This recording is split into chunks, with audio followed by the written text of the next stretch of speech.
And we are live for the revival, the return of the Bronx Bomber Babble podcast. I'm your host, Matt, Luz, Luigi. And tonight I'm with Alex, I'm with Andrew, and I'm with G. What's up, boys? How's it going? Howdy, fam. Hey, it feels good to be back. You know, we were gone for quite a while. I think our last episode was in July.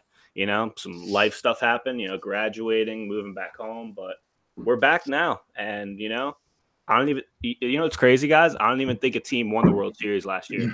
Like they just I didn't don't even have a I World don't Series. remember a team winning the World Series. Yeah, like it was just no World Series. So that's we stopped potting and then they canceled yeah, the season. That was it. they actually had the strike that they're expecting in a few years. They actually had it early last year. So yeah, there was just no baseball season last year. It's good. It's really good. No bad teams won.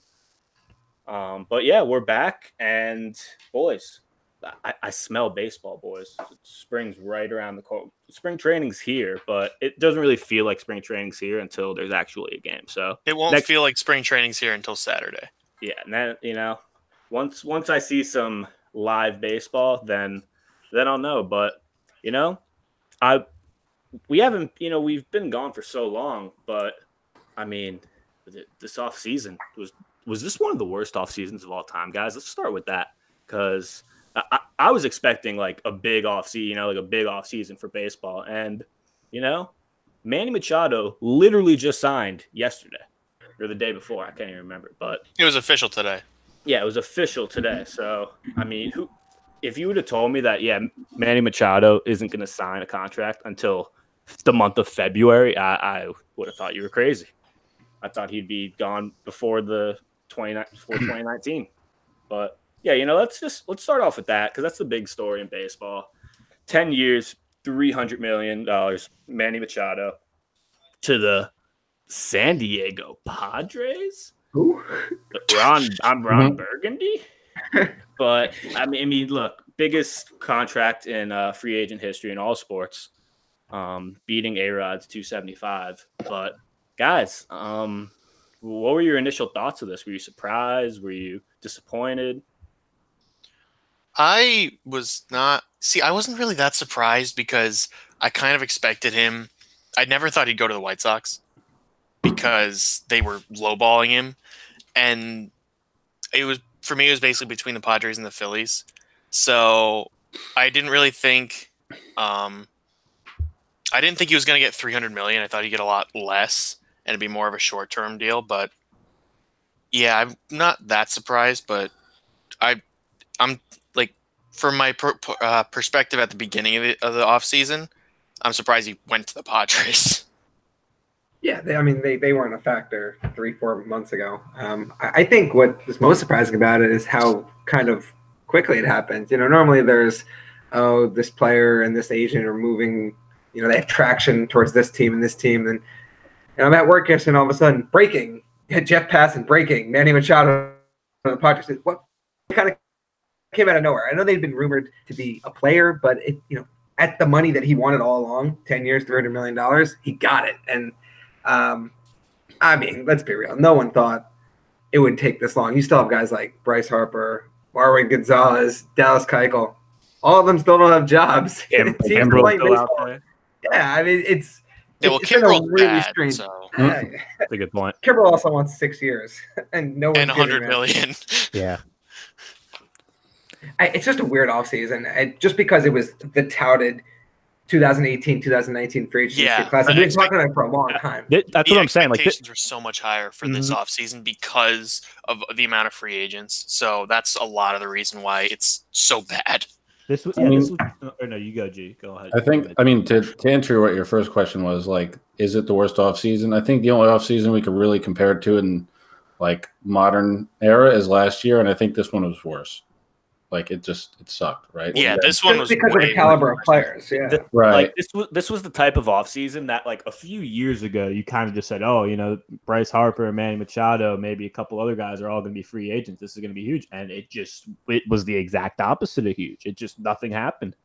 People like at a certain point, I think like once January came, I was almost numb to Harper and Machado. I'm just like, look, like what, like all the because there was like every few days there'd be like a chain of rumors, like, oh, Phillies offer this, and the White Sox are getting close, and like I legit said to myself, once it's official, like once Passan or whoever tweets it officially, that's when I'll care, and that's when I'll believe it. And yeah, all of a sudden it's official. Padres got him. And look, I mean, you can't blame a guy for signing a $300 million deal to play baseball in San Diego. I mean, good for Machado, but I mean, $300 million guaranteed, by the way. Yeah, guaranteed. But I mean, we're just probably not going to, see or hear about him as much. Even if he went to the White Sox, I mean, just playing out west, I think, especially in baseball, is just. I mean, look at Mike Trout. Obviously the baseball fans, everyone knows who Mike Trout is, but the average sports fan, a lot of them don't know who Mike Trout is, and a big reason is because he plays on the West Coast for a franchise. And because the Angels are bad all the time. Yeah, that's another part of it. But I mean, I think for Machado, there's probably a real chance, just like Giancarlo, there's probably a real chance of just he'll play a couple years there and get traded. But I wasn't surprised, I guess, that it was the Padres because the only ones that we really heard about all offseason for the first few months, like the White Sox, then we really stopped hearing about them pretty much at all. So I wasn't surprised that it was maybe someone that hadn't been there at first, and especially because the Padres, you'd be in here like, oh, they still want him. They still want to make a run at him. And I wasn't surprised to see their name come up. But guys, let's talk about this. The biggest issue with the free agency market this year is not that players want too much money. It's that there's not enough supply of teams that want to win. It's great. We've talked about it all winter. You have teams like the Tigers of Josh Harrison today. Like that's not moving the needle for anything. You have so many teams who finished in dead last year. The Padres were one of them. Obviously, they're an exception. You have the Tigers, you have the Marlins, you have teams across baseball that have no inclination to spend any money. Right. And that's hurting so much. If you go back 4 or 5 years, a team that finished in 3rd, 4th place that said, maybe we got a shot this year. Let's just roll the dice. They'd sign a player to a $100 million contract. It wouldn't work out, but at least they'd try, and a player would have a payday. And there's no existence of that this year. Yeah, exactly. It's more of a problem. It's more of a problem. Sorry, Alex. It's more of a problem that the Rays are going into this season with a payroll of $51 million than it is that the Yankees have $197 million and didn't want to spend $30 million more to get Manny Machado and pay all the taxes for that. He's a great player, but that's more baseball's problem, that there's 4 or 5 teams at the bottom with a payroll less than $70 million. Yeah, well, what are the Pirates at? They're not much higher, right? Maybe, where is it? The Pirates? Oh, no, Yeah. The Pirates are 59, yeah. See, the thing that really got me was the Mariners missed the playoffs by 6 or 7 games. They missed the wild card by not much at all. And then they basically just blew up their entire team.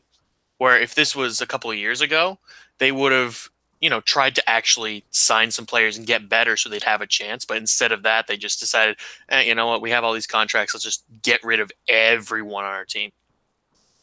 Well, I think a big part of it is teams are just seeing all these front offices are just seeing how teams are just building teams from the ground up. I think that's a big factor in why the Yankees didn't go out hard after Machado and Harper, because they're just saying we've got Glaber, we've got Andujar, we've got Judge, we've got all these young guys that we're developing. This is our team.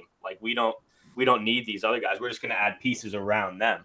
And I think there's a philosophy, especially for the Yankees, has just changed over the years. But well, look at the Yankees. You have the entire right side of the infield was acquired by trade. You have your DH, potential left fielder, was acquired by trade. That's what teams are doing this year. You look at a team like the Cincinnati Reds, they revamped their entire roster this year, all on the trade market. They got Puig, they got Alex Wood, they got our old pal Swen, now and they signed anyone. Yeah, but let's just look at it like this with Machado. I think I said this the other day. If when the season ended for the Yankees, if someone told you the Yankees aren't signing Machado and they're not signing Harper, how mad would you be at that moment? Because I know I'd be mad. I'm still kind of mad that we're not going to get either of them. Well, what if you add on to that by saying that they would spend over $100 million in contracts given out this offseason, and none of it would be for those guys? That helps. It would help, but I'd still be mad. I'm not as mad about Machado because you know, with Machado not getting Machado, I think you could easily say, look, we trust Glaber, we trust Andujar, Didi's going to be back. Like, we didn't really need Machado, and I could agree with that. But man, Bryce Harper, I know he'd cost a shit ton of money, but you're telling me Bryce Harper wouldn't help us get to that goal of winning a World Series or two in the next few years, like right now, immediately? Because the Yankees, I think the odds came out today. We're the favorites to win the World Series. I think we're tied with the Astros right now at 6-1. The Red Sox are 7-1, but you know, we're still the favorites to win the World Series, even without getting Machado and Harper. If we would have gotten one of those guys, we're probably 4-1 or 5-1. Right. Well, here's the thing. Does that matter? This is kind of matter? No, but I mean, we could have been the team to beat. And I mean, look, there's a lot of question marks on this roster, like a lot of just uncertainties. You got Voit, Tulo. I mean, I don't know, man. What were you gonna say, Andrew? I know I put this out on Twitter a couple of days too, but I don't like the philosophy of making short-term improvements at the cost of a 10-year deal. Unless it's a dire need, you know what I mean? Like if a guy like Max Scherzer was available, or Clayton Kershaw opted out of his deal with the Dodgers with them, that's the kind of guy that's like you have an obvious need you could pour assets into because it helps you in the short term and the long term. The Yankees, you know, you had a shortage on the infield because Didi's hurt for probably half the year, but like it doesn't make sense to give $300 million for that small of a band-aid. I know it hurts their team in the short run, and are they better with Manny Machado or Bryce Harper this year? Yeah, but I hate tying yourself down for a decade. I mean, we have no idea what the free agent market will look like in 4, 5, 6 years if there's not a work stoppage, and we have no idea what will be available. But if they have Stanton's contract and Harper's contract and some other, like let's say Patrick Corbin's contract on the books, like they have no flexibility, and you have to add on extending Judge Sanchez. They just did Severino. They're gonna have to sign him again when that deal ends. Like, you know, a lot of guys who need to get paid long term. You can't put that many big contracts on the books. To go along with that, Andrew, it's like I think a lot of the reason they didn't do that, because they had so many contracts on the books, is like after 2009 after 2008 when they went on the spending spree, in a season like say 2016 where they didn't sign a single free agent, it was because they still had a lot of money owed to Teixeira and A-Rod and CeCe. Brian McCann. McCann, yeah. You know, Tanaka, they had no flexibility at all, so they couldn't really do anything. So, I mean, what about, let's say, going forward, maybe, what is it? I think 2 years. Like in 2 years, when you'd be free of approximately $50 million in Ellsbury and maybe Tanaka, unless he resigned. I'm sorry, James Paxton and Happ too. And Happ, yeah, potentially. Yeah, well, yeah, that's like a lot of money. It's not like they could spend the money right now, but like in a couple of years when they have all that money, like would they spend it? I'm just not sure they would. I'm not sure they want to go in on one guy like that anymore. Like unless it's like a mortal lock. But that's the thing. They're gonna have gaping holes in the lineup at that point that they have to fill in free agency. And if they don't, then we have a case to be angry. I think now they didn't see an obvious need that they had to fill. Yeah. The thing is, with this offseason, it's not like they just looked at the roster and said, yeah, you know what, we're fine. They made changes and they you know, improved the roster, just not in the way that you would think they would have done. They got more value for their dollars as opposed to being like, we're going to spend $40 million a year just on Bryce Harper. It's like $13 million for Zach Britton. Like they spread that out, right? However much money Ottavino's making, you know, too low at the minimum. Like they just addressed their needs and didn't spend it all on one guy. Which, as much as I would love to see Bryce Harper hit 50 home runs in Yankee Stadium, I get it. I mean, you know, the Yankees, like if Cashman goes to, you know, ownership at the deadline and says, like, we need these things at this reasonable cost, like, ownership will almost certainly green light it. So, nah, if Hal's cheap, he won't do it. Yeah, but hashtag Hal is cheap. So, yeah, let's talk about the players the Yankees did add and did re-sign this offseason. Start off with Adam Ottavino, number 0. He'll be the first Yankee to wear number 0. Pretty cool stuff. I'm a big 00 guy. I like guys that wear 00, not more so than 0. But I mean, look, Adam Ottavino is one of those guys that if you follow like Pitching Ninja and all those like pitching Instagram and Twitter pages, like he was literally on it every week last year. Like almost every single week, you would just see him just throwing a ridiculous slider, just making a guy look stupid at the plate.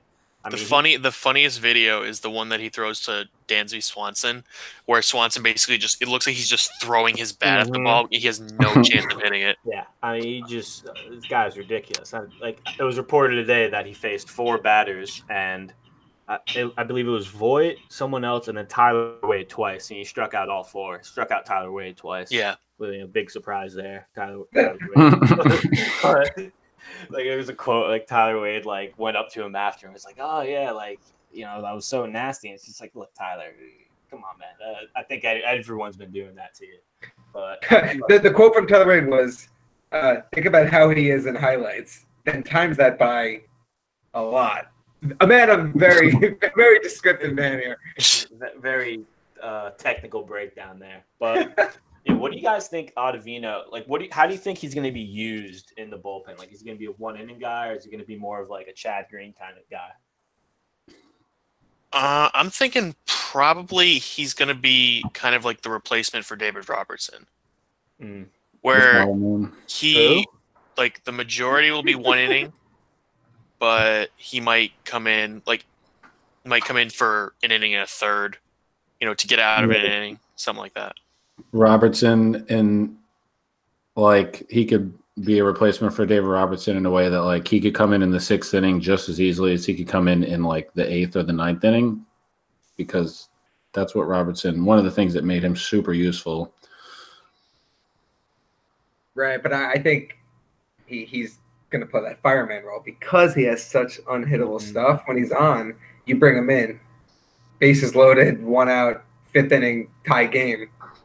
Don't let the opposing team take the lead here. That's his spot. Doesn't always have to be, oh, we need to get through the 8th inning so we can get 9. Well, I think the 8th inning is still probably Betances'.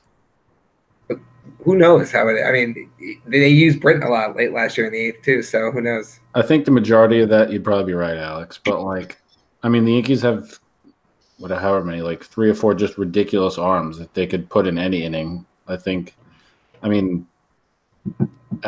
Ottavino probably is best suited for that role because he just doesn't give up hits. Like 77 innings and 41 hits with 112 strikeouts. It's just insane. Not bad. That's pretty good. Yes, Ottavino, he's going to be a bit he's going to fit right in.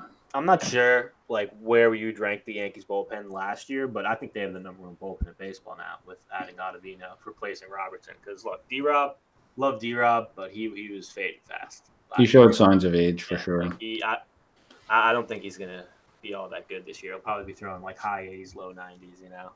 So very good move, upgrading the bullpen, getting Ottavino. The next guy the Yankees they got him in a trade. Had to trade away one of their bright young prospects in Justice Sheffield, and along with Eric Swanson and another prospect who I forget his name right now. But James Paxton, the 30-year-old Big Maple, the guy that had a bald eagle just fly on him. What do you guys like Paxton? Do you guys like this trade? And where do you think he fits in the rotation? Do you think by what I mean by that is, do you guys think he's going to be our 2nd best pitcher, our 3rd or 4th best pitcher? Like, where is he going to fit in? Just for the record, the pitcher the other player they gave up was Dom Thompson-Williams. Right, yeah. We said his name before, and I just didn't have it in front of me. I know it's a 3-parter, but yeah. So where do you guys think Paxton's going to fit in this rotation? You think he's going to improve? You think he's going to just kind of be a flame out? Well, what do you guys think? I've seen so many people that say like Paxton can win the Cy Young. Dude, I was about to say that. Like, I've seen people online just be like, "Yo, James Paxton, watch out!" Yeah, for him. And I'm like, "This guy's Sunny Gray said it on R2C2. He said a lot of people are sleeping on Paxton, but because he could win the Cy Young, and I think I hope looking at highlight videos, I think he's definitely got the stuff for it. He just has to stay healthy. That's been his biggest detriment throughout his entire career. He just has never been able to stay healthy. Let me clarify that, though. 20 starts in 2016, 24 in 2017, 28 last year. longevity is definitely on the uptick. And let's be honest, very few pitchers these days pitch end to end. I mean, some of the best do, but I think the Yankees have been able to, get around a guy missing 3-4 weeks. If that's the injury that Paxton's going to have again, I don't think you're going to look back on him in October and be like, well, he got hurt again, so he was a failure. I mean, if he misses 4 or 5 starts in the middle of the year and they throw out, let's say, to cover it, and he's fine, and then Paxton comes back strong, I don't think that's a concern. I love the move, and I think so many people, like CC mentioned, are sleeping on him. Not that he is going to win the Cy Young, I don't think that, but I don't think he's also a 4 guy who's going to miss 9 to 10 starts a year because he can't stay healthy. I think he's a really, really good number 2 behind Severino, and it's the type of arm they didn't have last year. They had to use Happ in Game 1 of the ALDS against Boston, and he obviously didn't pitch well at all. Severino wasn't himself in either the wild card game or Game 3. You now have another bona fide borderline ace that you can have confidence with in the postseason. Dude, I can't believe Boone fucking started J.A. Happ Game 1. Someone talk. I'm so mad. I mean, okay, Luigi. In Boone's defense, who else was he going to start? Anybody. Anybody. Awesome. Literally anybody. That's true. it's hard to say. I mean, I think with Paxton and Happ, you kind of have a really good 3A and 3B kind of guys. Like if Tanaka, sometimes it's a mystery. You don't really know what you're going to get from him. But if he can just solidly be the number 2, and God bless him, if Sevy can just be the number 1 for the whole season, then that would be the best case scenario. But I think Paxton being at least their 3rd best pitcher would be totally fine. And there's upside even from there. So according to Baseball Reference, they have Paxton projected to be at a 3.68 ERA. So take that for what you will. But I mean, it's probably pretty accurate. They just need him to be solid. They just need him to be very good. If he's Cy Young caliber, that's awesome. That's great. But I mean, shit, just don't be Sonny Gray or Javier Vasquez or just please. Or the laundry list of guys we had last year. Herman. just be competent, please. Guys, the funny thing about Javier Vasquez is that when they got him back in 2010, there was people saying that he could win 20 games and win the Cy Young, and that ended terribly. I was so hyped when we got Javi Vasquez. That was my boy. And when he started sucking, rough times for child. When he resumed sucking? Yeah, it was not good.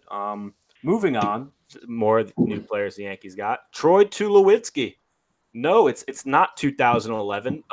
Troy Tulowitzki is on the Yankees. He didn't play at all last year, but Tulo's going to be on the Yankees, and if he could stay healthy, big knock on wood, he's going to get getting playing time with Didi out. So guys, what do you think of Tulo? And give me a % chance that he misses most of the year.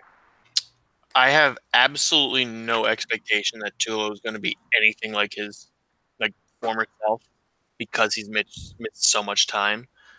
I don't think he'll miss most of the year, so I'm going to put the chances on that and maybe 20, 25%.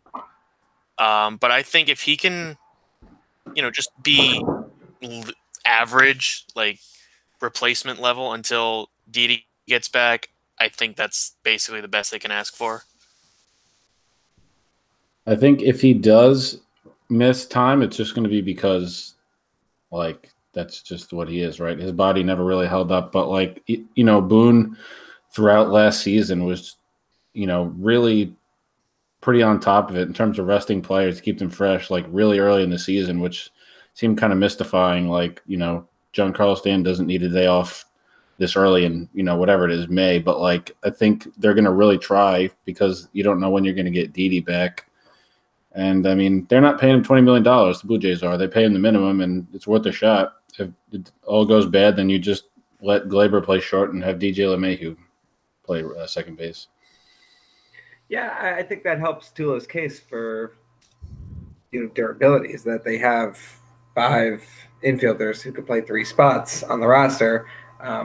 They may not even need him to play more than 4 times a week just because of rotations, which is best case scenario that he's healthy. Do I think he's going to produce anything near even when he was traded to Toronto that first year. I don't expect much from him, but there's so many people that I'm seeing are writing him off like, well, that's it, he's going to get hurt, so he's just a waste. We're going to have DJ at second, Glaber at short the whole year, and we should have gotten Manny. This whole season's a disaster. Like, it's like, slow your roll there, man. I don't think Tulo is. We can't expect MVP type numbers, all-star numbers, even from him. But he's going to be a competent player. People have said that he looked really good in the showcase, and so far he's gotten good reviews in camp. If anything, he playing at Yankee Stadium and not on the turf in Toronto will help him out. Yeah, he had feet and ankle injuries and heel injuries. Yeah, he had to have surgery on both heels from playing on the. I mean, they don't have dirt between the bases, right? It's just the four corners. I know. I think they have dirt now in between the bases. When did they change that? Last year when he didn't play? Yeah, I think it was last year. Right, so he wasn't there anyway. Yeah. He played literally. His position was camped out on turf the whole time. I think they'll probably, probably get him some games at DH, right? I mean, I think it didn't really think about it until now, but like, I don't really. It's kind of up in the air. I think what they'll do with DH, but I mean, it's worth a shot if he's hitting well. You might as well put him in at DH to try and keep him going. Yeah. The DH though, that's difficult just because that means you're putting it takes away a spot from someone else. Mm-hmm. Because you already have Stanton as basically the full-time DH, and then if, say, Stanton's not there, then you're having Judge as the DH, or Sanchez as the DH, or Andujar as a DH. Well, yeah, but Stanton being a full-time DH also somewhat relates to who's playing left field every day. And, I mean, Brett Gardner's been a great long-time Yankee, but if he produces like he was last year, he's just not going to be the everyday left fielder. Someone else is. Can we save that? G saying that Brett Gardner has been a great long-time Yankee? I'm going to play that at every major ceremony in G's life. I'm just going to play that sound. But yeah, it's going to be interesting to see what Tulo does. Hopefully he stays healthy. But I'm not confident. Look, I'm not expecting anything from Tulowitzki. Like, that's just how I'm going into it. Like, if he does some things for us, awesome. But I'm just not expecting him to do anything. I don't think anyone has any expectations for him at all. It's low risk and high reward. Exactly. Classically. Absolutely. Another addition the Yankees made, DJ LeMahieu. This was announced like right in the midst of, I feel like, of like the Machado Harper. So I remember like when this came out, I was so mad. I was like, DJ LeMahieu, like Yankees signed someone and his name's DJ LeMahieu and not Manny or Bryce. Like, well, kidding me?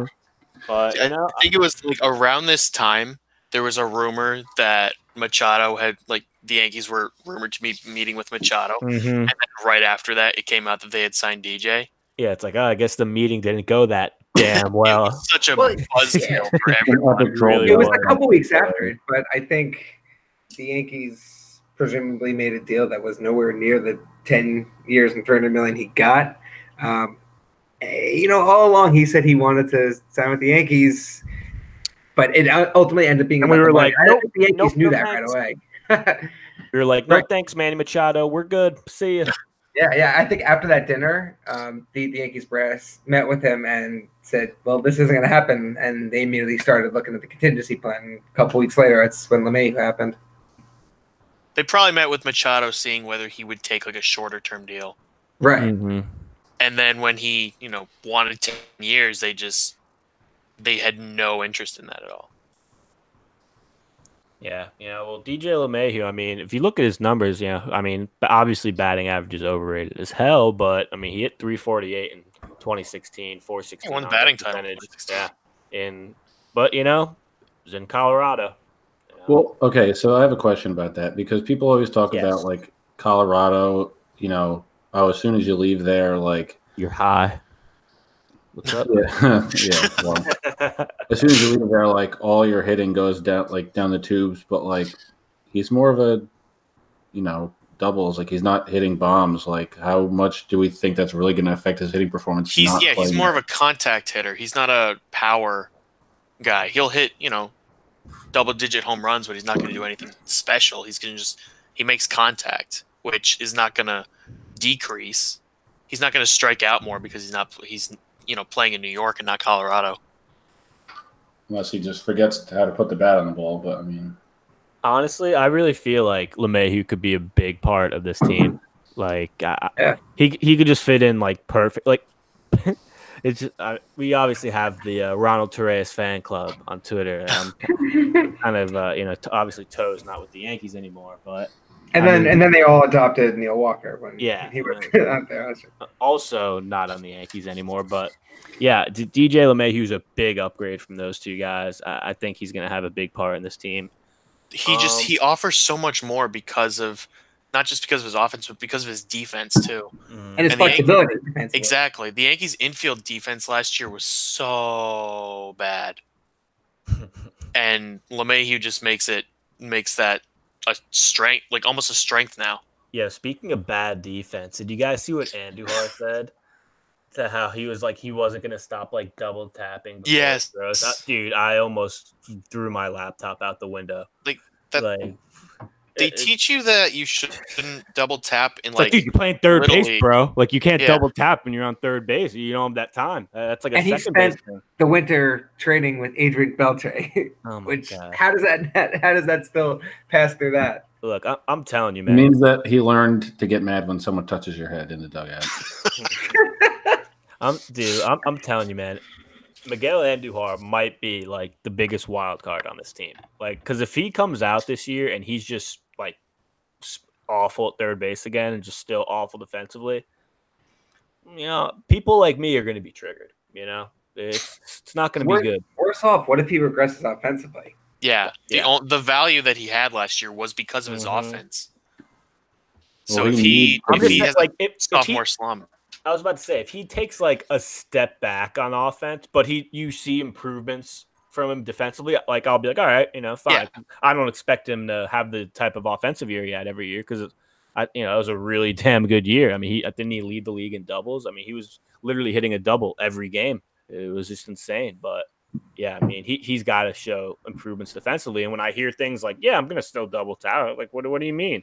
It's just like, Andujar. It's not what we want to hear as Yankees. That's not a difficult thing to stop doing, which something like that could improve your defense pretty well.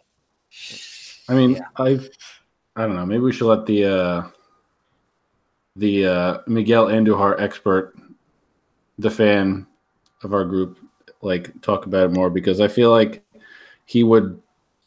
Like Andujar has hit it like every level so well that it's hard to even consider him taking, I guess, as big of a step back as it would need to be. It would be like, anyway, Andrew. Yes. I was going to say you want to talk about. Gee, what the hell was that? That was really bad. Sorry, guys. Just let me be. Oh, man, I'm good at the topic. I'm just going to leave it at that. No, but honestly though, because look, he hit 297 last year, 27 homers, 92 RBIs. That's like a great year. If you're hitting close to 30 home runs, close to 100 RBIs every year, you're going to be in the Hall of Fame. It's simple as that. So I don't expect them to keep putting up those production power numbers. But man, just show me something defensively, like please. This just in: Matt Luigi believes that Miguel Andujar is a future Hall of Famer. You could write it down in Sharpie. You could write it on my phone. No, but seriously, I mean, he's got to show me something defensively because, it was noticeably bad at times. Where it's like you just like every time, like it shouldn't be like where every time the ball is hit to a guy, you're just scared. Like there's this guy on Florida State's basketball team. Like every time he gets the ball, like I'm literally scared that he's gonna commit a foul or just turn the ball over. And like that's how I felt with Andujar last year. Do you remember when Chase Headley had the yips a couple of years ago? Oh my God. I was just thinking Chase Headley. The list of the guys that have been on the Yankees in the last 5 years that just make me cringe is actually unbelievable. Like Sonny Gray, Chase Headley, Chris Carter. Ellsbury.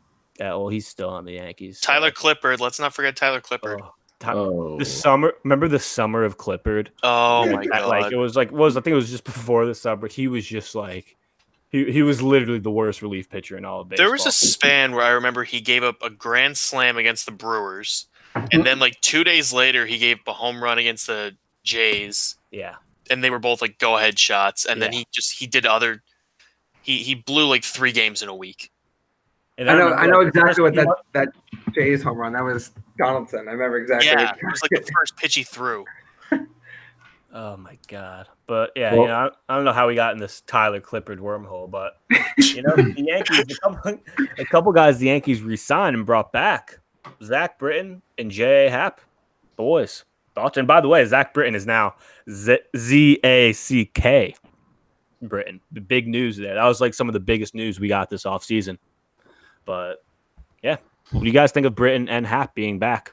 One in the rotation, one in the bullpen. I love it, honestly. Like the fact they managed to get Britton for 3 years, $39 million, is if he's healthy, which he said he is, again, that's a steal. You couldn't. It could be 4 though, right? There was like It could be 4. strange Yeah. It will most likely be 3.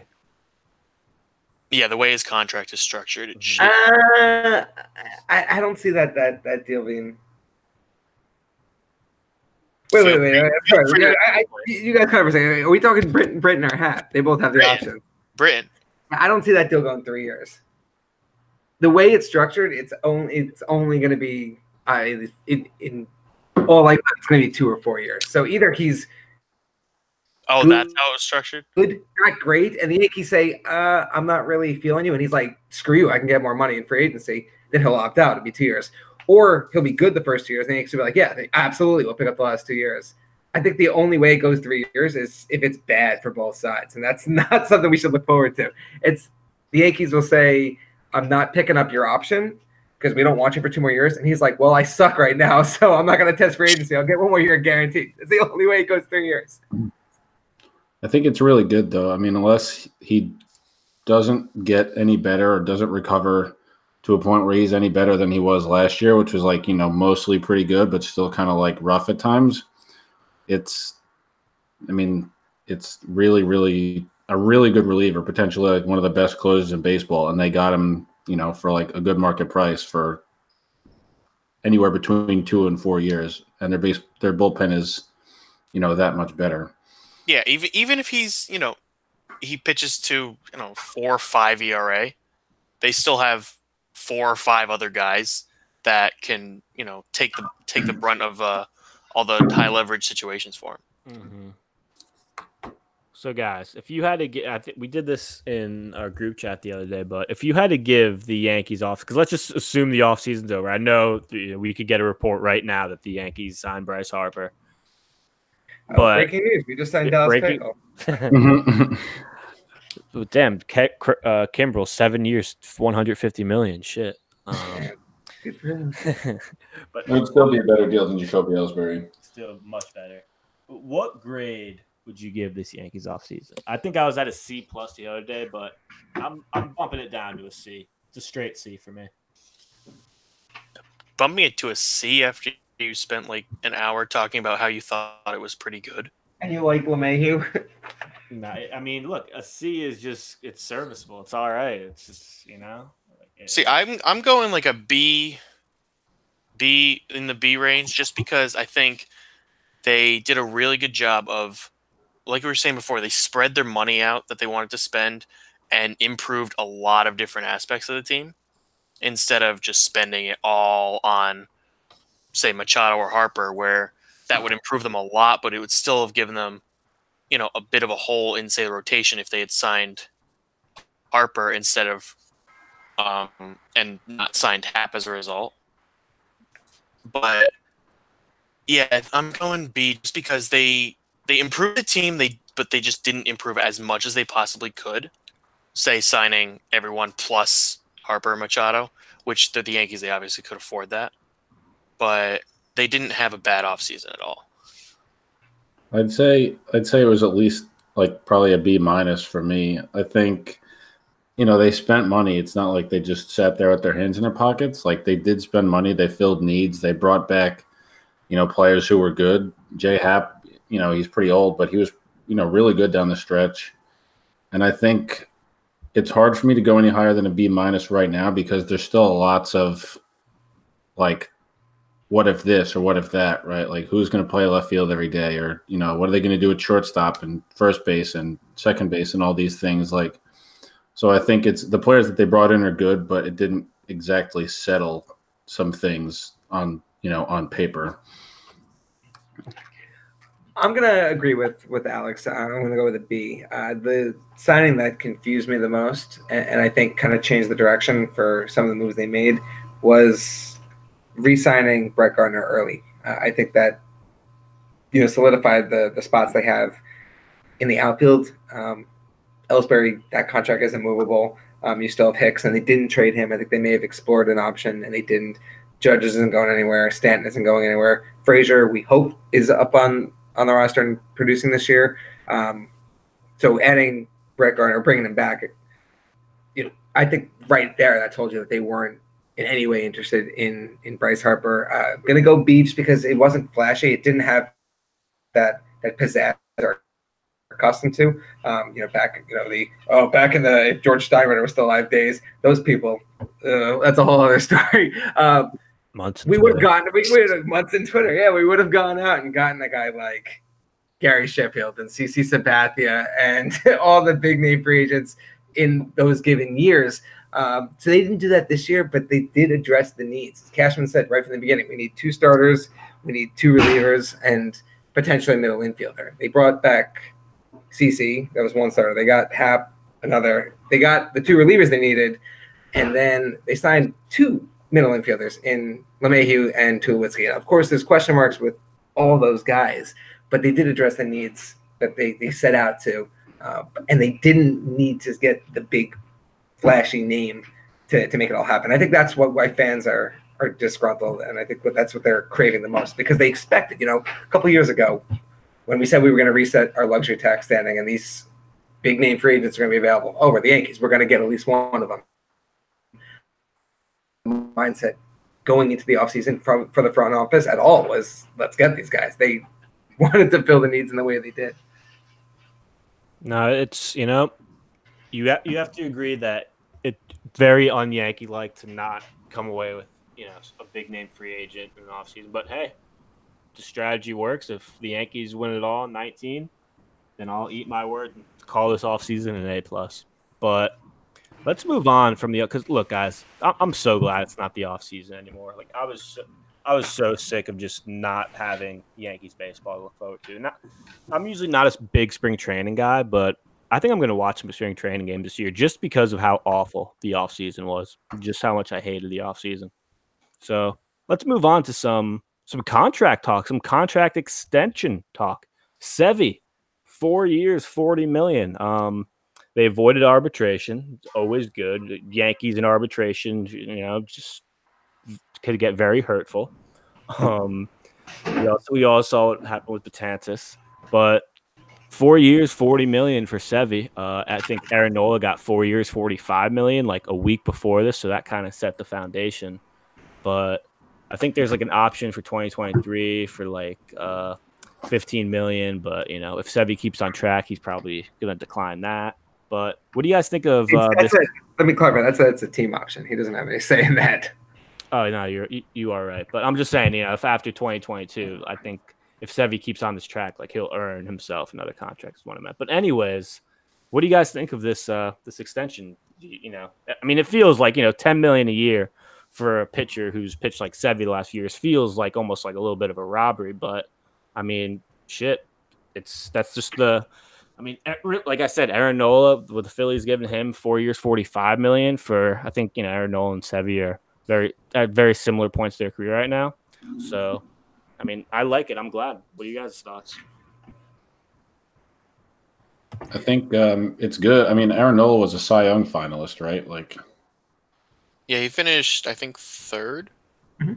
Right. And Sevy finished there the year before last. Yeah. Given recent performance, it's a good deal for him because he got definitely more than what he would have gotten in arbitration. Mm-hmm. So, that's fine. And he's going to get well paid for the next couple of years. And I think, he's ace potential quality pitcher. So, I mean, if he pitches and earns it, the Yankees will, hook him up with another contract down the road. But for now, he doesn't have to worry about it. I think it's fine. It's a good deal for both sides. I think Sevy would have gotten a lot more if he hadn't really kind of, fallen apart in the second half of 2018, because that has to be the main reason he got less than Nola. Just because Nola, this was his breakout year.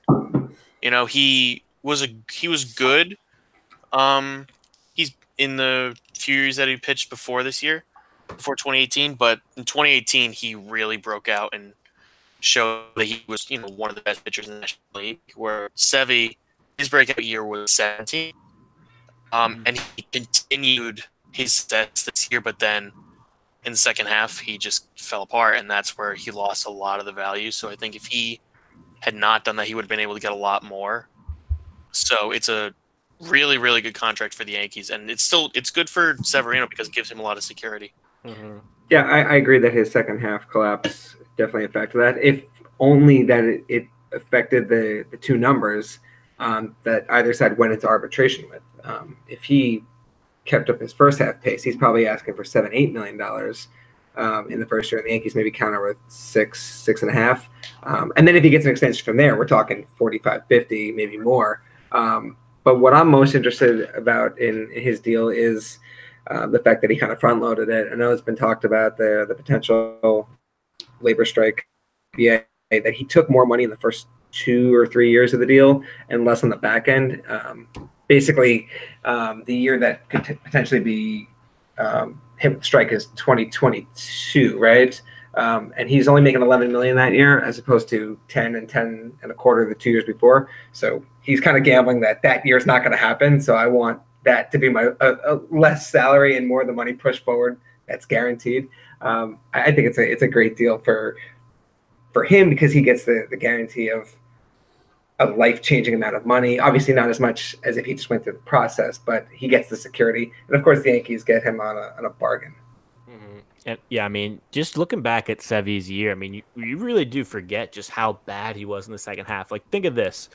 After the Yankees played the Red Sox on July 1st, right? They won 11-1. Sevy pitched that game through 6 2/3 shutout innings, right? Is that Hicks 3 home run game?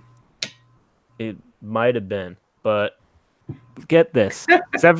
Severino. No one remembers individual games like you do. Yeah, Andrew, come on, man. I can't. That was the day before my birthday, and I don't even remember it.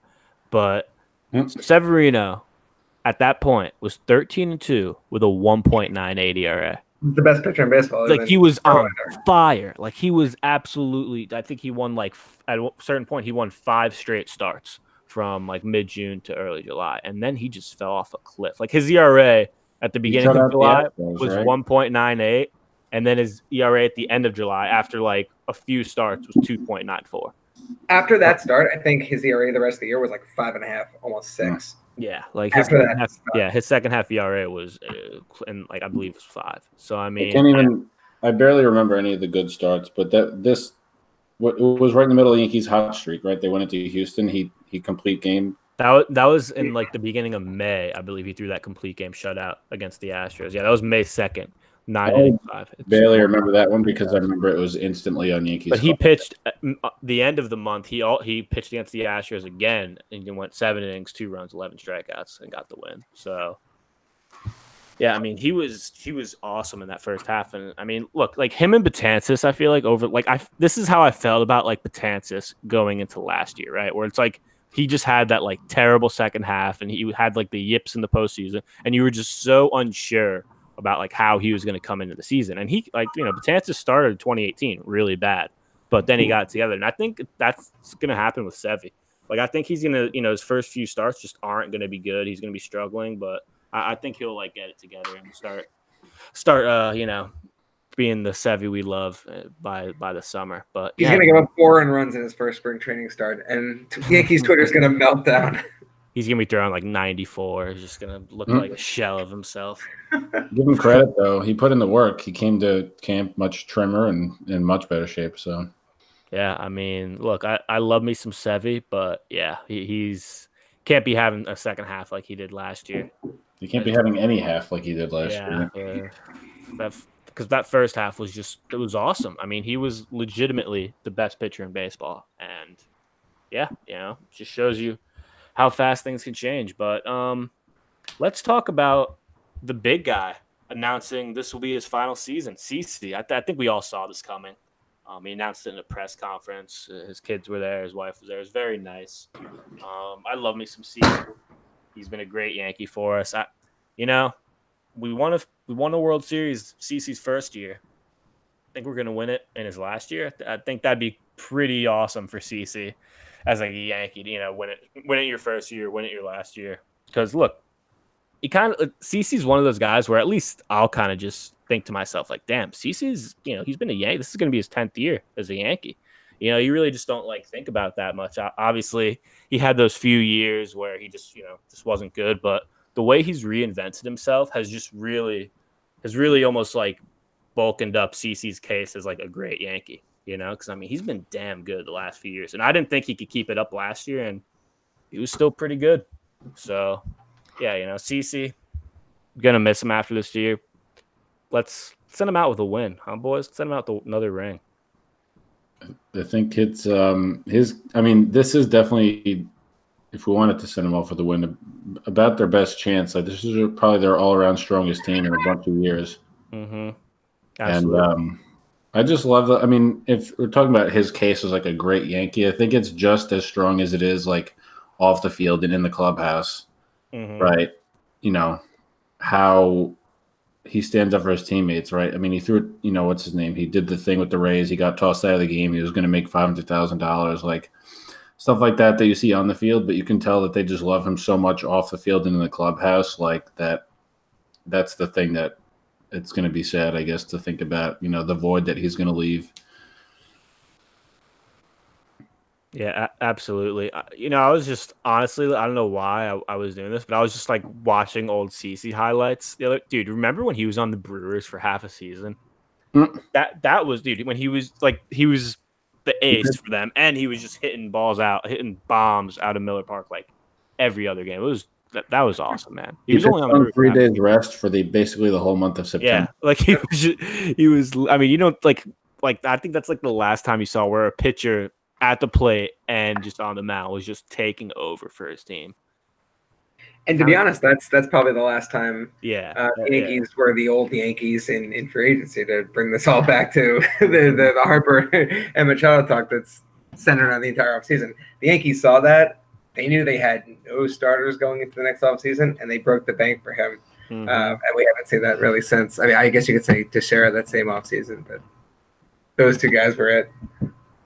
His ERA with the Brewers that season was 1.65 in 17 starts. Yeah, he was legitimately insane. Like he literally put the team on his back. But on his big fat back. On his back, though. He looks pretty trim. He looks pretty trim these days.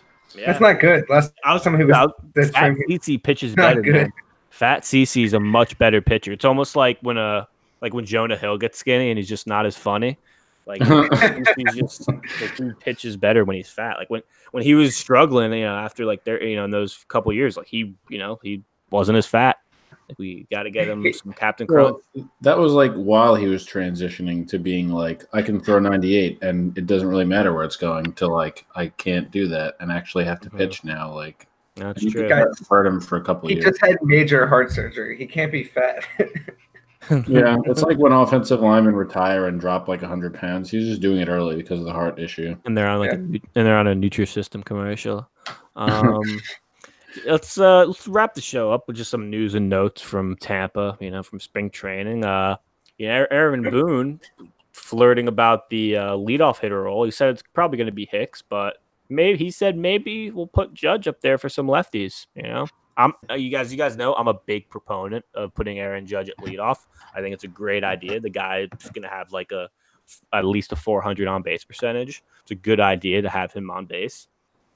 I think the Yankees lineup is going to be strong overall at the bottom, where he'll be hitting with guys on base. But I think it's just a stupid idea. Hicks is going to be our leadoff hitter. Boone might put him there 1 or 2 games, but Boone's not going to actually put Aaron Judge at leadoff. I don't really think there's a need for it. Like Hicks is just as good at getting on base. He works at bats and he draws walks. Like he's I don't know. I mean, Judge is really good at it, but Hicks like batted leadoff a lot last year and actually was successful at it. I think it's tricky with Hicks leading off because where do you figure Gardner, assuming he plays most of the time, bats? Ninth, right? Then you kind of have two of your potentially only lefties in the entire lineup batting 9-1 back to back. That could be tricky. Maybe they get Bird in there a lot. Maybe they have Gardner bat 8th.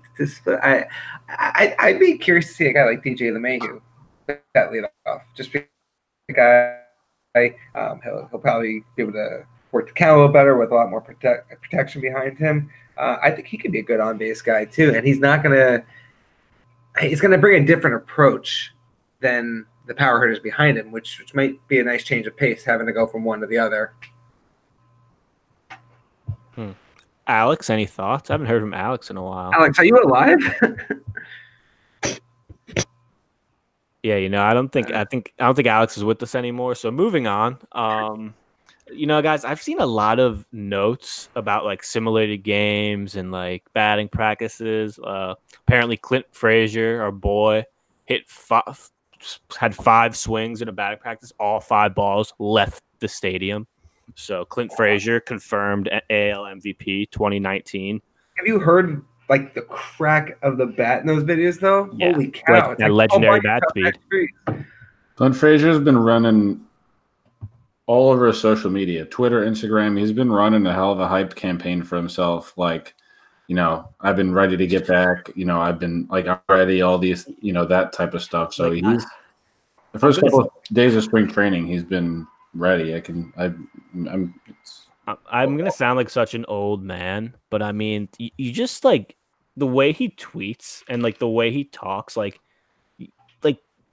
a guy like obviously Judge like isn't like this at all, but like you're not supposed to be talking like that until you've actually like, I don't know, had like a good year or two, at least I'm not even saying like until you've had like an MVP or all-star caliber year, but like at least, have like a couple seasons where you hit like 20, 25 home runs or something. I mean, this guy hasn't done anything, and he acts like a big hot shot. And I mean, it's not very Yankee like, it's just he.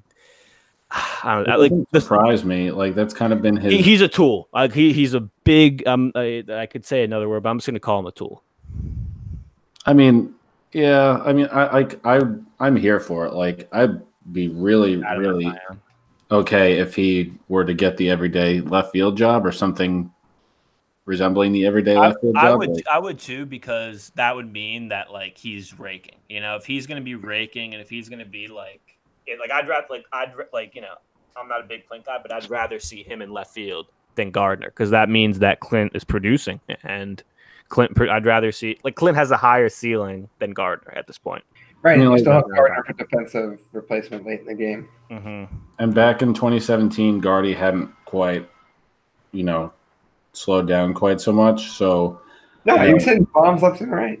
Yeah, well, I mean, yes, but like, so we saw a little bit of Clint when people were hurt. He hit, the walk-off home run. Like we had like a flash of it, but like I think it's basically the time when he's been around for a couple of years, but he hasn't gotten like an extended shot really. Like it's time. Like he's one of their best prospects, so we have to basically see one at some point or just trade him. Like, do you remember Luigi's rants last year though when he came up and he made a few defensive misplays in the outfield?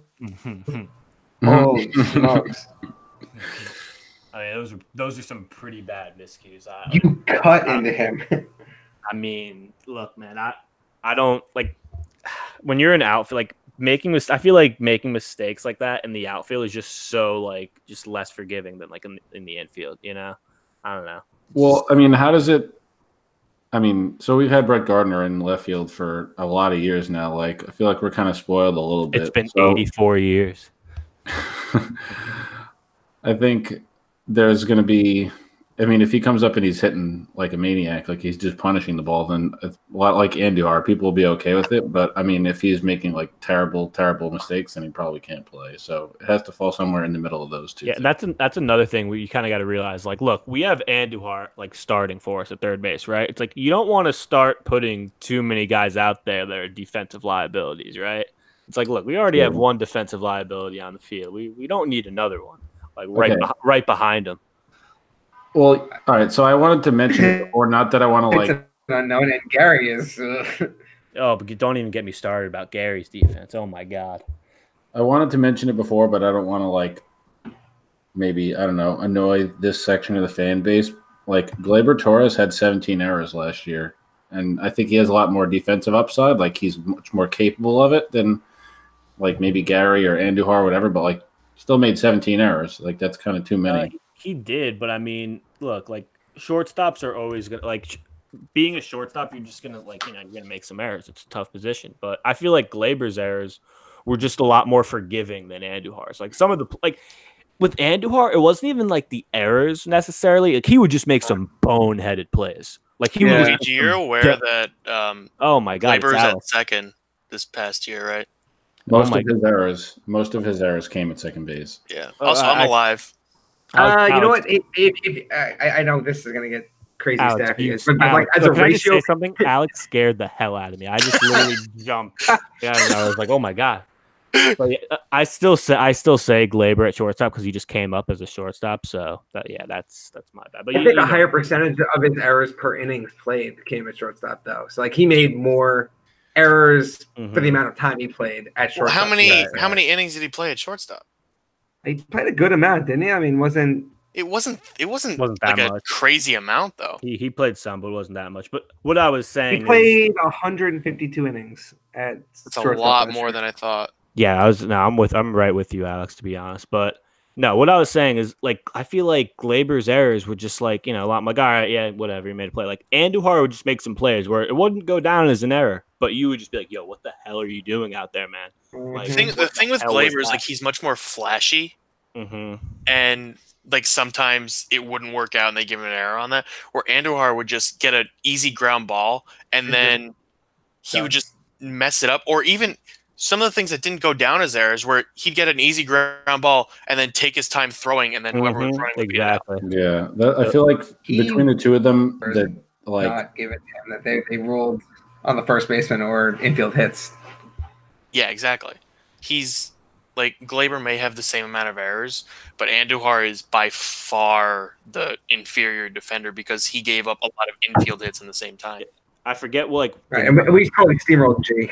So Yeah, they showed I forget what defensive metric it was for third base, but like Andujar by a certain was just like the worst third baseman in the league, and it was just like it wasn't by errors, it wasn't by like feeling concern, but like I feel like between the two of them, like he tries really hard, but he's just less physically able. Like if he keeps working on it and improves, and that'll be super great. But like Glaber, I feel like just in terms of appearances, like he's much more physically able, and it's somewhat more mental. Like he kind of just like get a lazy, like a routine ground ball and kind of lollygag, and it bounces up and hits him in the chest, kind of a thing. Like because he just loses focus. So I'm hoping maybe with an off season to work, like Jeter when he came up, he had like 20 something errors his first season, and then he got it under control. I just hope that that's the case, and it's not like a regular thing.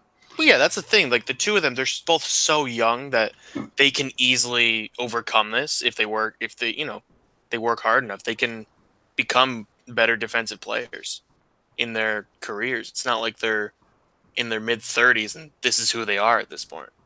Yeah, I mean, not to invoke Jeter too many times because he was exceptional in a lot of ways, but like he wasn't the most physically gifted shortstop, but he was just reliable. Like he made the play. He was never an outstanding defensive player, but he would make the plays he needed to. Like he every play that was hit to him, basically, he made the throw. He would pick it clean. Like he used positioning to his advantage. He was. So, like, stuff like that. Like, Andujar's got a really strong arm, but, like, he's not going to be, like, diving in the hole like Machado was at third base, anything like that. So, he just, just keep working. But I think, I don't know. It's just a concerning number that he made, that Glaber made that many errors. But, like, it's hardly the most concerning given some of the other defensive talent on the team. Definitely, yeah. Yeah, guys, according to a lot of MLB Twitter, Derek Jeter was actually a terrible defender. He was actually the worst defender of all time. So I don't know what you guys are talking about. I've seen that so many times where it's Jeter sucked at shortstop. Actually, here are the numbers to prove it. And those people get blocked. he was never the most rangy. Like, having watched Didi come right after him, like Didi has much better range. Like, Jeter was just super reliable. Like, he just had a really good fielding percentage and stuff like that, which kind of skewed his numbers. No, absolutely. But, guys, another thing I just wanted to mention real quick before we wrap this up. Aaron Boone's still the manager of the Yankees. Like I said this earlier, but I kind of forgot how much I hate Aaron Boone. I've kind of forgot how mad Aaron Boone made me last year, and he's back. He just sure his jolly self. He's back. So how do you guys feel about Aaron Boone heading into year 2? You think he's going to? We can already tell that you're waiting on the trigger for him to mismanage a spring training game. Look, so you can rip into him.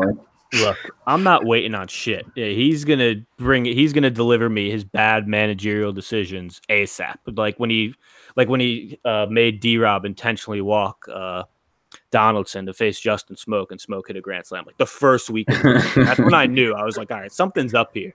Like who the hell would do that? But yeah, I really still just don't have a lot of confidence in Boone as a manager. I think I would give him like a D grade for like how he managed last year.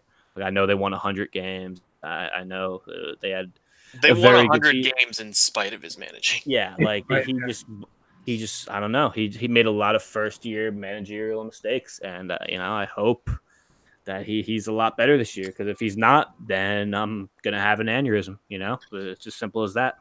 Hopefully he doesn't bring in Lance Lynn to get out of like a bases loaded situation like he did in 3 of the ALDS. Yeah, let's talk, because we said we were going to talk about that, so we might as well.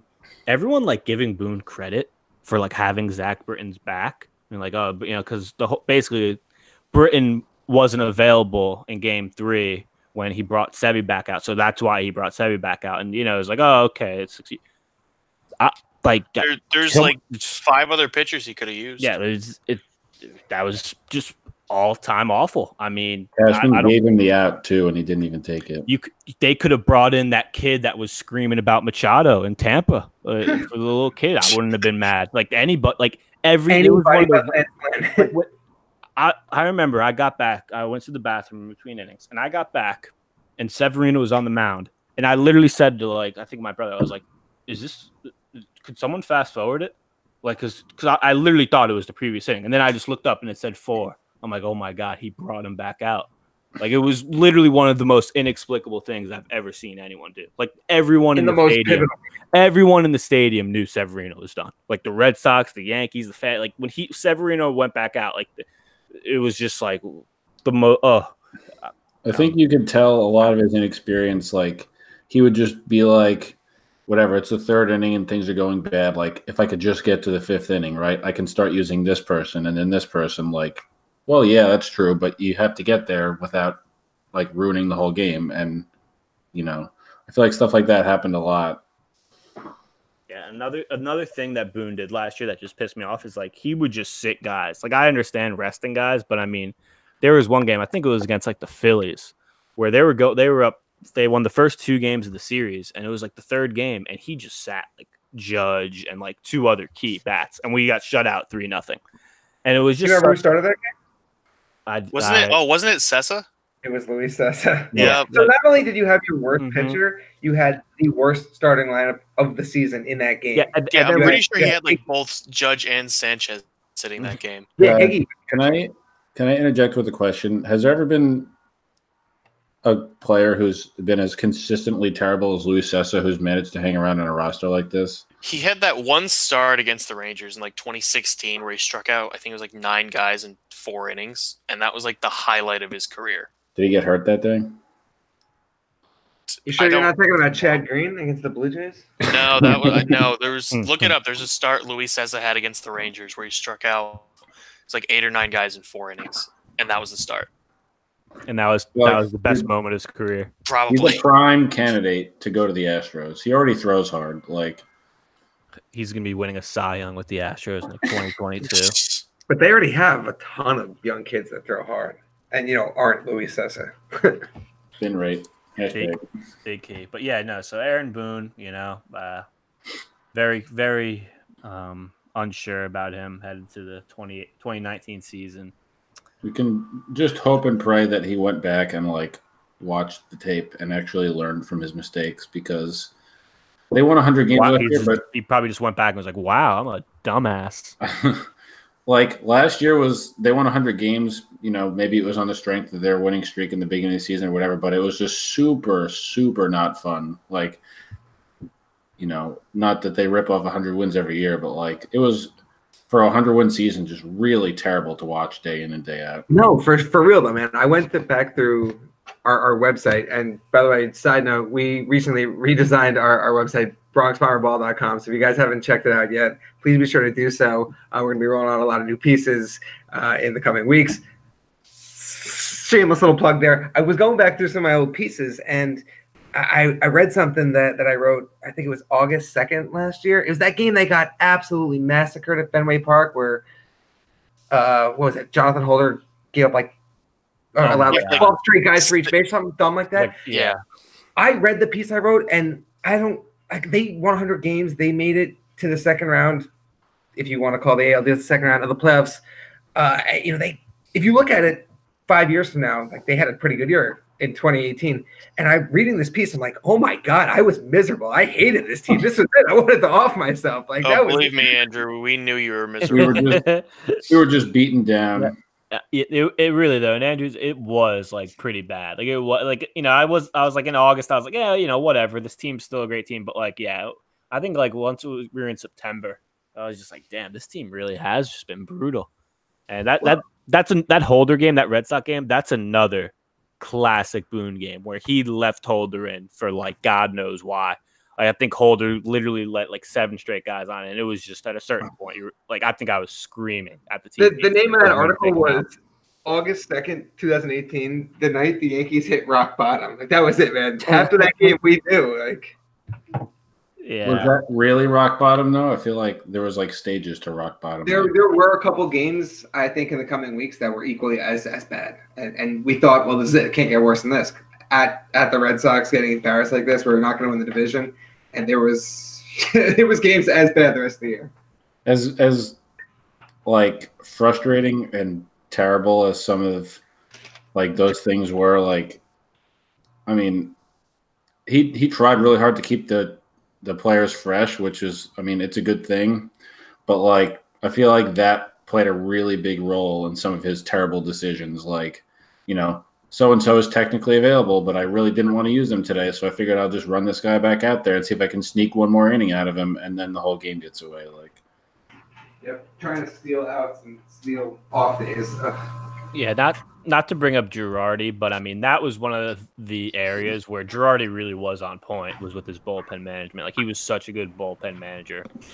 We would get on him about it because he was kind of the exact opposite of Boone, where he would pull guys way too quickly. Yep. But that's more essentially in the long run. That's more effective than leaving guys in for too long. Yeah, absolutely. But you know, guys, the Yankees baseball is almost back. We're back. The blog's back. The pod's back. It's all back, boys. Are you guys excited to watch Nestor Cortez take the ball in a couple of days? You have you can watch Nestor Cortez. I saw that. I was like, you know, maybe I'll start watching spring training in March. That our level of excitement just regressed now that I said that. Hey, at least it's not Luis Sessa. You know, a guy that we didn't mention, you know, Greg Bird, and that's because he's a backup. I just wanted to say that. Luke Voigt's the first baseman. Do you guys think there's like any chance that Greg Bird regains that first baseman job from Voigt? Yeah. Because I'm gonna say I'm gonna give him like a 15% chance. The teases are already out there. The spring training teases. Mm-hmm. Yeah. But he does this every year. He does this every year. He didn't really last year. He was not that great in spring training last year. I forget who it was on Twitter, but someone called Greg Bird the king of spring. My dad would call it like Mr. March, basically. Yeah. Just, man. But you know, that's the show, boys. I think we went over an hour. Damn, but that was Revival. This was a good episode. The Revival will be back. Hopefully, we'll try to record like twice a week. Maybe not as much as spring, but yeah, boys, for Luigi, for G, for Andrew, for Alex, this was the Bronx Bomber Babble Pod. See ya.